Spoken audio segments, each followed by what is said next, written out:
എൻ്റെ മോൻ മരിച്ചിട്ട് എനിക്ക് സഹിക്കുന്നതിനും അപ്പുറമാണ് ഇപ്പം. അപ്പം ഇതും കൂടെ ഈ കുട്ടിയുടെ മുഖം കണ്ടപ്പോഴേ ഞാനൊന്ന് ചിന്തിക്കുകയാണ്, ഈ കുട്ടിയെ ഞങ്ങൾക്ക് തന്നെങ്കിൽ ഞങ്ങൾ വളർത്തിയ എൻ്റെ മുഹമ്മദിനെ പോലെ ഞങ്ങൾ നല്ല രീതിയിൽ വളർത്തി അവരെ വലുതാക്കി ഞങ്ങൾ സംരക്ഷിച്ചത്. എൻ്റെ മോന് പകരം ഞാൻ നോക്കിയതിനെയല്ല ആ കുട്ടിയെ ഇവളുമാർ ആർക്കെങ്കിലും തന്ന വിടാത്ത ഞങ്ങളിപ്പോഴല്ലേ അറിയുന്നത് ഈ കാര്യങ്ങളൊക്കെ. പച്ചക്കള്ളമാണ് അവര് പറയുന്ന പച്ചക്കള്ളം. എന്റെ ബന്ധിപ്പിക്കുമ്പോ ആദ്യം വരുന്നത് തന്നെ അവരാണ്. ഒരുത്തനാണ് ഏറ്റവും വലുതെന്ന് പറഞ്ഞു പോകുന്ന കുട്ടികൾക്ക് പറ്റുന്നതെല്ലാം ഇതേ അവസ്ഥയാണ്. മാതാപിതാക്കളെ പറയുന്ന വാക്ക് കേൾക്കാതെ പോകുന്ന കുട്ടികൾക്ക് ഈ കാണുന്ന ഇത്രയും പൂർണ്ണ ആരോഗ്യവതിയായിട്ടിരുന്ന ഒരു മോളാണ് ഇന്ന് ഈ അവസ്ഥയിൽ എത്തുന്നത്. അപ്പൊ നിങ്ങൾക്ക് എന്താണ് ഇതിൽ നിന്ന് മനസ്സിലാകുന്നത്? ഈ കുട്ടിയെ കണ്ടിട്ട് ഉമ്മായും വാപ്പായും മരിച്ചു പോയി ഒരു യത്തീം കുട്ടിയെ ഞാൻ വിളിച്ചിറക്കി കൊണ്ടുവന്നത്. അതിന്റെ റിസപ്ഷൻ എന്നും പറഞ്ഞാണ് നാട്ടുകാരോട് ലെറ്റർ കൊടുത്ത് കല്യാണം വിളിക്കുന്നത്. ഞങ്ങൾ രണ്ട് മരണപ്പെട്ടു പോയി, ഇവക്ക് ആരുമില്ലാന്നും പറഞ്ഞു. ആ സ്ത്രീ പറയുന്നു, അയൽവക്കക്കാര് പറയുമായിരുന്നു മോളെ ആമിനായെ അടിക്കൂ എന്നുള്ളത്. അപ്പൊ ഈ സ്ത്രീ അറിയാതെയാണ് ആമിനായെ അടിക്കുന്നത്. ഇവര് മൂന്നുപേരും കൂടിയല്ലേ ഇത്രയും ദ്രോഹിച്ചുകൊണ്ടിരുന്ന എന്ന്. ജനന സർട്ടിഫിക്കറ്റ്, ആധാർ, പിന്നെ പാസ്ബുക്കൊക്കെ അവിടെ ചെന്ന് എവിടെ കൊണ്ട് എടുപ്പിച്ചിട്ട് 3-4 ബാങ്കിൽ നിന്ന് ലോൺ എടുപ്പിച്ച്, പ്രൈവറ്റ് ബാങ്കിൽ നിന്ന്. കാരണം പിന്നെ ബാങ്കിൽ നിന്ന് ലോൺ എടുപ്പിച്ചെങ്കിൽ എൻ്റെ ഫോൺ നമ്പറാണ് കൊടുത്തിരിക്കുന്നത്. ആ സമയത്തൊക്കെ ലോണൊക്കെ എടുത്ത് കൊടുത്ത് പിന്നെ എൻ്റെ മോളങ്ങ് അവശതയായി, അടികൊണ്ട് അവശത നിലയിലായി. അപ്പോഴത്തേക്കും ഇവളെ ഞങ്ങൾ ഹോസ്പിറ്റലിൽ കൊണ്ടുപോയില്ല. വാപ്പ അവിടെ പോയി കൊച്ചിനെ കൊണ്ടുവന്നിട്ട് നേരെ പാലോട്ട് കൊണ്ടുപോയി, അവിടെ നിന്ന് മെഡിക്കലിൽ കൊണ്ടുപോയി, അങ്ങനെ ഹോസ്പിറ്റലിൽ കൊണ്ടുപോയി 3-ന്റെ അന്ന് കൊച്ചിന് ഓപ്പറേഷനും കഴിഞ്ഞു.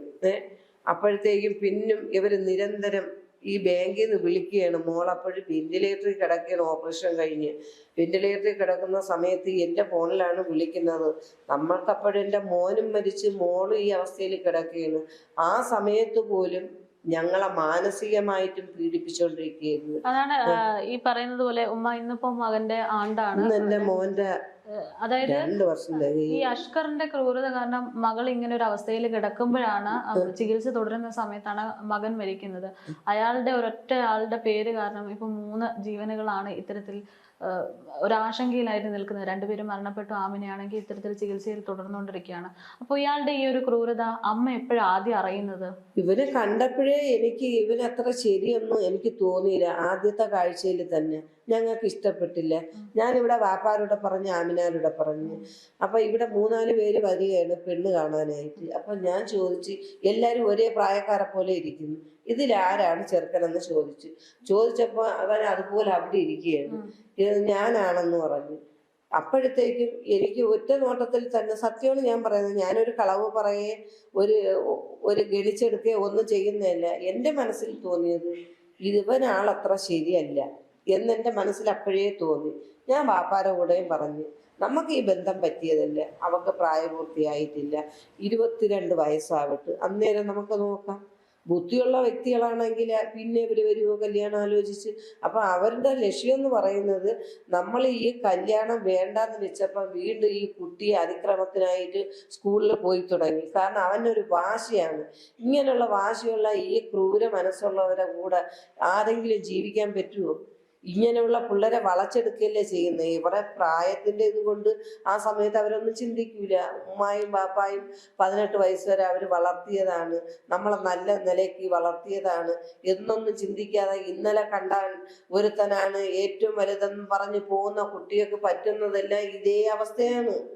മാതാപിതാക്കളെ പറയുന്ന വാക്ക് കേൾക്കാതെ പോകുന്ന കുട്ടികൾക്ക്. ഇത് ഈ കാണുന്ന ഫോട്ടോ ആണ് ഉമ്മ 2 പേരും. എൻ്റെ മോനും മോളുമാണ്. എൻ്റെ മോന് 2 വർഷം തികയാണ്. ഞങ്ങളെ ഉള്ളിൽ പിടച്ചുകൊണ്ടിരിക്കുകയാണ്. അറിയാമോ, ഒരു ദിവസം പോലും ഈ 2 മക്കളെ ഓർത്ത് കണ്ണുനീര് വീഴാത്ത ദിവസമില്ല. നമ്മളറിയാതെ എത്ര കരയണ്ടെന്ന് വെച്ചാലും നമ്മളറിയാതെ നമ്മളെ കണ്ണിൽ നിന്ന് കണ്ണുനീര് വന്നു പോവുകയാണ്. അതാണ് ഇന്ന് നമ്മളെ ഒരു അവസ്ഥയെന്ന് പറയുന്നത്. ഇങ്ങനെ ഉണ്ടായിരുന്ന ആമിനെയാണ് ഇപ്പൊ ഇത്രയും പൂർണ്ണ ആരോഗ്യവതിയായിട്ടിരുന്ന ഒരു മോളാണ് ഇന്ന് ഈ അവസ്ഥയിൽ എത്തുന്നത്. അപ്പൊ നമ്മൾ നിങ്ങൾക്ക് എന്താണ് ഇതിൽ നിന്ന് മനസ്സിലാകുന്നത് ഈ കുട്ടിയെ കണ്ടിട്ട്? അപ്പൊ ഉമ്മ എപ്പോഴാ ഇങ്ങനെ ഇയാളൊരു കുഞ്ഞിനെ ഉപദ്രവിക്കുന്നുണ്ട് എന്ന് ഉപദ്രവിക്കുന്നുണ്ടെന്ന് പറഞ്ഞ് ഇവള് ഞങ്ങളോട് പറയുന്നില്ലല്ലോ. അയൽവക്കക്കാര് വിളി കേൾക്കുമ്പോഴാണ് അവര് പറയുന്നത് അവിടെ ഭയങ്കര ദേഹോപദ്രവം നടക്കുകയാണ് ഈ കുട്ടിക്ക്. വാതിലുകളും ജനലുകളും ഒക്കെ അടച്ചിട്ടാണ് അവിടെ. അയൽവക്കക്കാരുമായിട്ട് സഹകരിക്കാൻ സമ്മതിക്കൂല, ആരോടും മിണ്ടാൻ സമ്മതിക്കൂല. അതുകൊണ്ട് അയൽവക്കക്കാർ അവനെ പേടിച്ച് അവൻ ചീത്ത വിളിക്കും. ഇവര് ഈ 3 പേര് ഇതാണ് ലക്ഷ്യം. കാരണം ആരെങ്കിലും എന്തെങ്കിലും നല്ല കാര്യം പറഞ്ഞു കഴിഞ്ഞാൽ അവരെ ചീത്ത പറഞ്ഞാണ് അവരെ തളർത്തി കളയുന്നത്. അവരെ ചീത്തയിൽ പിന്നെ ആർക്കും നല്ലവരായ ഒരു മനുഷ്യനും പിന്നെ അങ്ങോട്ട് അടുക്കാൻ പറ്റൂല. അതാണ് ഇവരെ ഒരു ഹോബി എന്ന് പറയുന്നത്. പിന്നെ ഞാൻ ഹോസ്പിറ്റലിൽ ഞാൻ കിടക്കുകയാണ്. എൻ്റെ ഈ മോള് വെന്റിലേറ്ററിൽ, എൻ്റെ മോൻ മരിച്ച് ആ സമയത്ത് ഇവന് അതിനു മുമ്പ് ഇവർക്ക് 50,000 രൂപയും ഞാൻ 5 പവന്റെ ഉരുപ്പടിയും വാങ്ങിച്ചു വെച്ചിരുന്നു. ഇവക്ക് എൻ്റെ ഈ വീടും പെരയിടവും പൂവണയ ബാങ്കിൽ പണയം വെച്ച് ഇവളെ കല്യാണം നടത്താൻ വേണ്ടിയിട്ട് ഞാൻ പൈസ ഇരുന്ന പെട്ടെന്ന് തീർന്നു പോകുമല്ലോ എന്ന് വെച്ച് 5 പവന്റെ ഉരുപ്പടി വാങ്ങിച്ച് 10 പവൻ ജ്വല്ലറിയിൽ ഞാൻ പറഞ്ഞിരിക്കുന്നു. CR ജ്വല്ലറിയിലാണ് ഞാൻ പറഞ്ഞ കല്യാണത്തിന്റെ തലേ ദിവസം 10 പവന്റെ ഉരുപ്പടിയും കൂടെ വാങ്ങിക്കാന്ന്. 50,000 രൂപയും അവന് കൊടുത്ത്. ആ രൂപ കൊടുക്കാൻ കാരണം ഈ മോള് ഞങ്ങളോട് പറഞ്ഞ്, ഉമ്മച്ചി ഇക്കാടെ വണ്ടി വിൽക്കാൻ പോകുന്നു കല്യാണത്തിന് വേണ്ടിയിട്ട്, അപ്പൊ എന്ത് ചെയ്യും? ഞാൻ പറഞ്ഞു നിങ്ങൾക്ക് ജീവിക്കാനുള്ളതല്ലേ അത്. അപ്പൊ അത് ആമിനാരെ കല്യാണത്തിന് വേണ്ടി. അന്ന് ആമിനായ പെണ്ണ് ചോദിച്ചു വന്നപ്പോ ഒന്നും വേണ്ടെന്ന് പറഞ്ഞ് പിന്നെ വിളിച്ചിറക്കിക്കൊണ്ട് പോയില്ലേ. വിളിച്ചിറക്കിക്കൊണ്ട് പോയതിന് ശേഷം 2 ആഴ്ചയൊക്കെ കഴിഞ്ഞപ്പോൾ ഞങ്ങളെ പാപ്പനങ്ങോട്ട് ജമാഅത്ത് പള്ളിയിൽ വെച്ച് നിക്കാഹ് നടത്തി കൊടുക്കണം. നമ്മളെ മതപരമായ കാര്യം ഞങ്ങൾക്ക് നടത്തി കൊടുക്കണം. ഇന്നല്ലെങ്കിൽ നാളെ പടച്ചവന്റെ മുമ്പിൽ അത് ഏറ്റവും ഒരു ചോദ്യമുള്ള കാര്യമാണ്. അത് അറിവുള്ളവർക്ക് അതറിയാം. അപ്പൊ നമ്മളത് നടത്തി കൊടുത്താലേ പറ്റുള്ളൂ. അതിന്റെ പേരിൽ ഉമ്മായും പാപ്പയും നാളെ റബ്ബ് ശിക്ഷിക്കാൻ പാടില്ല. അങ്ങനെ ഞങ്ങള് നിക്കാഹ് നടത്തി കൊടുക്കാന്നും പറഞ്ഞ് നിക്കാഹ് നടത്തി കൊടുത്ത് ഇവിടെ പള്ളിയിൽ വെച്ച് പാപ്പനം കൂടി ജമാഅത്ത് പള്ളിയിൽ വെച്ച് നിക്കാഹ് നടത്തി കൊടുത്ത്. എന്നിട്ട് പോലും ഈ ഇരിക്കുന്ന മോള് ഞങ്ങളെ വീട്ടിൽ വന്നിട്ടില്ല. ഞങ്ങൾ പറഞ്ഞു, മോളെ നീ വാ, നിനക്ക് സ്വർണം തരാൻ ഞങ്ങൾ വാങ്ങിച്ചു വെച്ചിരിക്കുന്ന. ഈ മോള് വന്നിട്ടില്ല. അപ്പോഴെപ്പോഴും ഭീഷണിയായിരിക്കാം, അതുകൊണ്ടാണല്ലോ വരാത്തത്. ആ നിക്കാഹ് കഴിഞ്ഞതിന്റെ അന്ന് അവന്റെ വീട്ടില് ഭയങ്കരമായ ഫംഗ്ഷൻ ആയിരുന്നു. അപ്പൊ ഈ ഫംഗ്ഷന് ലെറ്റർ അടിച്ചത് എങ്ങനെയാണ്? ഉമ്മായും പാപ്പായും മരിച്ചു പോയി ഒരു യത്തീം കുട്ടിയെ ഞാൻ വിളിച്ചിറക്കി കൊണ്ടുവന്നത്, അതിന്റെ റിസപ്ഷൻ എന്നും പറഞ്ഞാണ് നാട്ടുകാരോട് ലെറ്റർ കൊടുത്ത് കല്യാണം വിളിക്കുന്നത്. ഞങ്ങൾ 2 മരണപ്പെട്ടു പോയി, ഇവക്ക് ആരുമില്ലാന്നും പറഞ്ഞു. അന്ന് ആ റിസപ്ഷന്റെ അന്ന് രാത്രിയിൽ ഇങ്ങനെ റിസപ്ഷൻ നടന്നുകൊണ്ടിരിക്കുന്ന ആൾക്കാരൊക്കെ പൈസകളൊക്കെ ഈ കുട്ടിയുടെ കയ്യിൽ കൊടുക്കുന്ന ആ സ്ത്രീ പിടിച്ചു പറിച്ചോണ്ട് പോവുകയാണെന്ന്. പിടിച്ചു പറിച്ചോണ്ട് പോയിട്ട് രാത്രി ഇതെല്ലാം കഴിഞ്ഞ സമയത്ത് അവിടെ ഭയങ്കരമായ വഴക്കായിരുന്നെന്ന്. കാരണം പൈസയ്ക്ക് വേണ്ടിയിട്ട്. പിന്നെ അന്നത്തെ ദിവസം ആ സ്ത്രീ ഒരു ഉമ്മയാണ്. ആ കുട്ടികളെ നിക്കാഹ് കഴിഞ്ഞ ദിവസമായിരുന്നെന്ന്. ആ വീട്ടിൽ അവര് ആ രാത്രിയിൽ കിടന്നുറങ്ങാൻ സമ്മതിച്ചിട്ടില്ല. ആ സ്ത്രീയുടെ ജ്യേഷ്ഠത്തിയുടെ വീട്ടിലാണ് അന്ന് അവര് കിടന്നുറങ്ങിയത്. അന്ന് രാത്രിയിൽ ആ വഴക്ക് നടക്കുന്ന സമയത്ത് ആമിനെ പോലീസിനെ വിളിച്ച് പോലീസ് വന്നാണ് അവിടെ ആ പ്രശ്നത്തിന് ഒരു പരിഹാരം കണ്ടെത്തി ജ്യേഷ്ഠത്തിയുടെ വീട്ടില് പോലീസ് പറഞ്ഞു വിട്ടത്. എന്തായിരുന്നു അന്ന് പ്രശ്നം? അന്ന് ഭയങ്കര അടിയും വഴക്കും ഒക്കെ ആയിരുന്നു ആ റിസപ്ഷൻ നടക്കുന്ന സ്ഥലത്ത്, പൈസക്ക് വേണ്ടിയിട്ട്. ഇതാണ് ഇവരെ കുടുംബം. ഇത് നല്ല രീതിയിൽ ജീവിക്കുന്നവരുടെ കുടുംബം ഇങ്ങനെയാണോ? ഇവര് പണത്തിന് വേണ്ടിയിട്ട് ജീവിക്കുന്ന വ്യക്തികളല്ലേ? ഇന്ന് ഈ സ്ത്രീയുടെ വീഡിയോ ഞങ്ങൾ കണ്ട് ആ സ്ത്രീ പറയുന്നു, അയൽവക്കക്കാര് പറയുമായിരുന്നു ആമിനായ അടിക്കും എന്നുള്ളത്. അപ്പൊ ഈ സ്ത്രീ അറിയാതെയാണ് ആമിനായ അടിക്കുന്നത്. ഇവര് 3 പേരും കൂടിയല്ലേ ഇത്രയും ദ്രോഹം ദ്രോഹിച്ചുകൊണ്ടിരുന്ന. എന്നിട്ട് രക്ഷപ്പെടാൻ വേണ്ടിയിട്ട് ഈ കള്ളത്തരം പറയുന്നത് എന്തിന്? എന്നിട്ട് ഈ കുട്ടിയെ കൊണ്ട് വല്ലത്തിനും പറ്റുമോ? ഈ 3 പേരെ കൈപിടിക്കാൻ പറ്റുമോ? അപ്പൊ ആ സ്ത്രീ പറയുന്നത് കേട്ടില്ലേ, ആമിനെ മണ്ണെണ്ണ ഒഴിച്ച് ദേഹത്ത് തീ കൊളുത്താൻ ഒരുങ്ങിയെന്ന്. ഈ സ്ത്രീ എന്ന് പറയുന്നത് അയൽപക്കക്കാരായാലും നാട്ടുകാരായാലും എന്തെങ്കിലും തെറ്റ് കണ്ട് പ്രതികരിക്കാൻ തുടങ്ങിയ അപ്പോഴാ സ്ത്രീ ആ ഇട്ടിരിക്കുന്ന ഡ്രസ്സ് വലിച്ചു കീറിയിട്ട് അപ്പോഴേ പോലീസ് സ്റ്റേഷനിലാണ് പോകുന്നത്. എന്നെ ഇങ്ങനെ ചെയ്ത് അങ്ങനെ ചെയ്ത ഡ്രസ്സങ്ങ് വലിച്ചു കീറുകയാണ് ചെയ്യുന്ന ആ സ്ത്രീ. അങ്ങനെയുള്ളവരെ നമ്മൾ എന്താണ് വാക്ക് പറയാൻ പറ്റുന്നത്? നിങ്ങളൊന്ന് പറഞ്ഞാൽ. ആമിന, ഈ ഉമ്മ പറയുന്നത് അഷ്കറിന്റെ ഉമ്മയ്ക്കും സഹോദരിക്കൊന്നും ആമിനയെ ഉപദ്രവിക്കുന്നത് അറിയില്ലായിരുന്നു എന്നാണ്. ഇപ്പൊ കഴിഞ്ഞ ദിവസം വന്ന വീഡിയോയിലും അവരതാണ് പറയുന്നത്. കള്ളത്തരം പറയുന്നത്. ദ്രോഹം ചെയ്യുന്ന അവരും കൂടെ അടിക്കുന്നത് ഈ കുട്ടിയെ. പച്ചക്കള്ളമാണ് അവര് പറയുന്ന പച്ചക്കള്ളം. എന്റെ ബന്ധിപ്പിക്കുമ്പോ ആദ്യം വരുന്നത് തന്നെ അവരാണ്. പിന്നെ ഓൾറെഡി ഉണ്ടാക്കി മോന് കൊടുത്ത അവൻ കഴിച്ചെന്നു പറഞ്ഞ് ഉണ്ടാക്കി വെച്ചിരുന്ന അതരെ ഓൾറെഡി എന്നെ കളഞ്ഞ് അവന് നെയ്യാണോ. ഈ പറഞ്ഞ മനസ്സിലായ? ഭക്ഷണം ഉണ്ടാക്കി വെച്ചിരുന്നു, ഉറട്ടി ഉണ്ടാക്കി വെച്ചെന്ന്. ഇവള് ഈ വീട്ടിൽ എന്നും വരും, എന്നും വന്ന് ഈ കുട്ടികൾക്ക് ഇവർക്ക് സ്വസ്ഥത കൊടുക്കൂല. അവനെന്ന് വെച്ചാ അതിക്രൂരനായ ഒരുത്തൻ. അവന്റെ കൂടെ ഈ തള്ളയും ചേർന്ന് ഈ സഹോദരിയും ചേർന്ന് ഈ ക്രൂരത കാണിക്കുന്നത്. അന്ന് രാവിലെ ഭക്ഷണം ഉണ്ടാക്കി വെച്ച് എൻ്റെ മോന് കൊടുത്ത് ഇഷ്ടപ്പെട്ടില്ല എന്ന് പറഞ്ഞ് ഈ കുട്ടിയെ പോലും കഴിക്കാൻ സമ്മതിക്കാതെ ആ ഭക്ഷണം എടുത്ത് കളഞ്ഞ സ്ത്രീയാണെന്ന്. അപ്പൊ എങ്ങനെയുണ്ട് ആ സ്ത്രീ? ഈ കളവല്ലേ പറയുന്നത് ഈ മീഡിയക്കാരോട്? ആ സ്ത്രീ, ഈ സ്ത്രീയൊക്കെ രംഗത്ത് കൊണ്ടുവരണം. ഇത് രംഗത്ത് വരാതിരിക്കാൻ വേണ്ടിയാണ് ഈ മീഡിയക്കാരോട് ഇവര് ഈ നുണ പറഞ്ഞുകൊണ്ടിരിക്കുന്നത്. ഉമ്മ ഈ പറയുന്നത് പോലെ നമ്മളിപ്പോൾ ഇവിടെ എത്താനുള്ള പ്രധാനപ്പെട്ട കാരണം എന്ന് പറയുന്നത് ആ ഒരു 1.5 വയസ്സുകാരൻ്റെ മരണമാണ്. 91 മുറിവ് ആ കുഞ്ഞിന്റെ ശരീരത്തിലുണ്ടെന്ന് പറയുന്നു. ഇത് കേൾക്കുമ്പോൾ എന്താ അമ്മ തോന്നുന്നത്? സ്വന്തം മോൾ ഇങ്ങനെ ഇരിക്കുവാണ്. കേൾക്കുമ്പോൾ എൻ്റെ ഒരു പൊന്നുമോ മരിച്ച് 16 വയസ്സായി. അപ്പൊ ഈ 1.5 വയസ്സായ മോൻ മരിച്ചപ്പോഴേ ഞങ്ങളെ ഹൃദയം അതിനേക്കാളും പിടയ്ക്കുകയാണ്. അവനെ ഒന്ന് സംസാരിക്കാനോ അവനെ ഉപദ്രവിക്കുന്ന കാര്യങ്ങളൊന്ന് ആക്ഷനായിട്ട് കാണിക്കാനോ പോലും അറിഞ്ഞൂടാത്ത ഒരു പൊടി പാലവനെ ആ സ്ത്രീ തന്നെ പറയുന്നില്ലേ, മോൻ കമ്പെടുത്തടിക്കും, കമ്പെടുത്തടിക്കുമായിരുന്നു, കൈകൊണ്ടടിക്കുമായിരുന്നു. ഈ സ്ത്രീക്ക് ലജ്ജയില്ലേ ഈ മോനെ കുറിച്ച് ഇങ്ങനെ പറയാനായിട്ട്?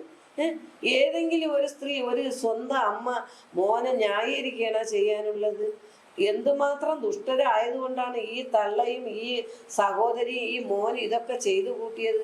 അപ്പം നിങ്ങളൊന്ന് ചിന്തിച്ചോളാം. ആ പൊടി പാലവന്, അവന് സംസാരിക്കാൻ അറിഞ്ഞൂടാത്ത, അവനൊന്ന് പറയാൻ അറിഞ്ഞൂടാത്ത, അവനൊരു ആക്ഷൻ പോലും കാണിക്കാൻ അറിഞ്ഞൂടാത്ത ഒരു പൊടി പാലവൻ. എൻ്റെ മോൻ മരിച്ചിട്ട് എനിക്ക് സഹിക്കുന്നതിനും അപ്പുറമാണ് ഇപ്പം. അപ്പം ഇതും കൂടെ ഈ കുട്ടിയുടെ മുഖം കണ്ടപ്പോഴേ ഞാനൊന്ന് ചിന്തിക്കുകയാണ്, ഈ കുട്ടിയെ ഞങ്ങൾക്ക് തന്നെങ്കിൽ ഞങ്ങൾ വളർത്തിയ എൻ്റെ മുഹമ്മദിനെ പോലെ ഞങ്ങൾ നല്ല രീതിയിൽ വളർത്തി അവനെ വലുതാക്കി ഞങ്ങൾ സംരക്ഷിച്ചനെ. എൻ്റെ മോന് പകരം ഞാൻ നോക്കിയതിനെയല്ല ആ കുട്ടിയെ ഇവളുമാർ ആർക്കെങ്കിലും തന്നിവിടാത്ത ഞങ്ങളിപ്പോഴല്ലേ അറിയുന്നത് ഈ കാര്യങ്ങളൊക്കെ. നമുക്ക് സഹിക്കാൻ പറ്റുമോ? നമ്മളെ മക്കൾക്ക് വേണ്ടിയാണ് നമ്മൾ ജീവിക്കുന്നത്. ഇങ്ങനെയുള്ള ഈ സ്ത്രീകളല്ലേ മറ്റുള്ള അമ്മമാർക്ക് ഒരു അപമാനമാവുന്നത്. എവളുമാരെ ലോകത്ത് വെച്ചിരുന്നൂടാ. കാരണം എത്രയോ കുട്ടികൾക്ക് വേണ്ടി അമ്മമാര് കണ്ണുനീരൊഴുക്കുന്നു, എത്രയോ കാലങ്ങൾ കൊണ്ട് പ്രാർത്ഥിക്കുന്നു ഒരു കുഞ്ഞുമുഖം കാണാനായിട്ട്. അങ്ങനെയുള്ളവർക്കെങ്കിലും കൊടുക്കാത്ത എന്ത്? ഈ ദ്രോഹം കാണിക്കാതെ. അപ്പൊ ഇവള് പോയിട്ടുള്ളത് ഇവനെ കൊണ്ട് ഈ കുട്ടിയെ കൊല്ലാകൊല ചെയ്ത് കൊല്ലാൻ വേണ്ടിയിട്ടാണ്. അപ്പൊ അവക്ക് ഇതിലൊരു പങ്കില്ല എന്ന് വരുത്തി തീർക്കാനായിരിക്കാം ഇവള് ഈ ഡാൻസിനെന്നും പറഞ്ഞ് കള്ളം പറഞ്ഞു പോയിട്ടുള്ളത്. നമുക്ക് മനസ്സിലാവുന്നത് അതങ്ങനെയാണ്. ഇതൊക്കെ അറിയുന്നത് ഞങ്ങൾ ഹോസ്പിറ്റലിൽ വെച്ചാണ് അറിയുന്നത്. ഹോസ്പിറ്റലിൽ വെച്ചാണ് രാത്രി 12-1 മണിയായപ്പോൾ ഞങ്ങൾക്ക് ഉറക്കമില്ല. ഈ മോളും ഉറങ്ങൂല, ഞാനും ഉറങ്ങൂല. അങ്ങനെ കണ്ണിലൊന്നും ഉറങ്ങാനുള്ളൊരു കണ്ണിലൊരു മയക്കം പിടിച്ചപ്പോഴാണ് എനിക്കൊരു ഫോൺ കോൾ വരുന്നത്. എൻ്റെ താത്താടെ മോള് വിളിച്ച് പറയുന്നു, കുഞ്ഞുമ്മ ഇങ്ങനെ നമ്മൾ TV-യിലൊരു ന്യൂസ് കണ്ട് അവൻ തന്നെയാണെന്നൊരു വ്യക്തത ഇല്ലെന്ന് പറഞ്ഞ്. എന്നിട്ട് എൻ്റെ കൂടെ പറഞ്ഞ് വ്യക്തമായിട്ട് ഞാനത് കണ്ടിട്ട് എനിക്ക് ഇങ്ങോട്ട് സെൻഡ് ചെയ്ത് തരാമെന്ന് പറഞ്ഞ്. ഞാൻ ഇവൻ്റെ ഫോട്ടോ കണ്ടിട്ട് ഞാൻ പറഞ്ഞു അവൻ ആ ദുഷ്ടനാണ് ആ നിൽക്കുന്നതെന്ന് പറഞ്ഞ്. ഇവനെ എന്തിനാണ് ആൾക്കാർ ന്യായീകരിക്കുന്നത്? ഈ ലോകത്ത് കിട്ടാനുള്ള ശിക്ഷ ഈ ലോകത്ത് കൊടുക്കണം, പരലോകത്ത് കിട്ടാനുള്ളത് പടച്ച തമ്പുരാൻ കൊടുത്തോളും. അതാണ് നമ്മൾ ചിന്തിക്കാനുള്ളത്. ഈ ലോകത്തുള്ള മനുഷ്യരെ അറിയണം ഈ ദുഷ്ടൻ എന്തായിരുന്നെന്ന്. ഈ ദുഷ്ടനെയും ഈ ഗൾഫിൽ ഒരു നസീർ എന്ന് പറയുന്നത് ഒരു വ്യക്തിയാ 20 വർഷം കിടന്നത്. ആ വ്യക്തിയെ സാമ്യപ്പെടുത്തേണ്ട കാര്യമില്ല. അതെന്ന് വെച്ചാൽ നിരപരാധിയാണ്. നമ്മൾ മീഡിയയിലൊന്ന് കണ്ടതാണ്, ഒരു വ്യക്തി ഇവന് വേണ്ടിയിട്ട് സൈഡ് പറയുന്നു. ഒരിക്കലത്തേക്ക് മാപ്പ് കൊടുക്കണം. എന്തിനു മാപ്പ് കൊടുക്കണം ഈ ദുഷ്ടത്തരം കാണിച്ചവന്? അതായത് ഈ റഹീമിന്റെ ഇതാണോ പറഞ്ഞത്?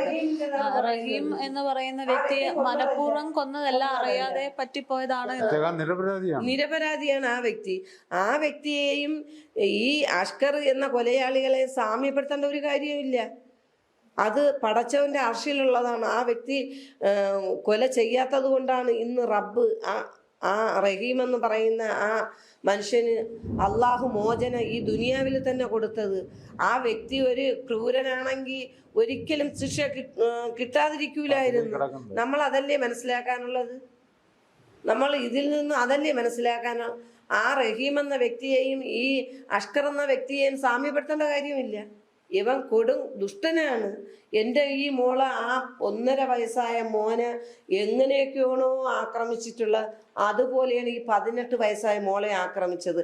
ആ പൊന്നുമോന് 1.5 വയസ്സ്, അവന് പറയാൻ അറിഞ്ഞൂടാ. ഈ മോക്ക് 18 വയസ്സ്. ഇതിന് എല്ലാം പറയാൻ പറ്റും. ഇത്രയേ ഉള്ളൂ വ്യത്യാസം.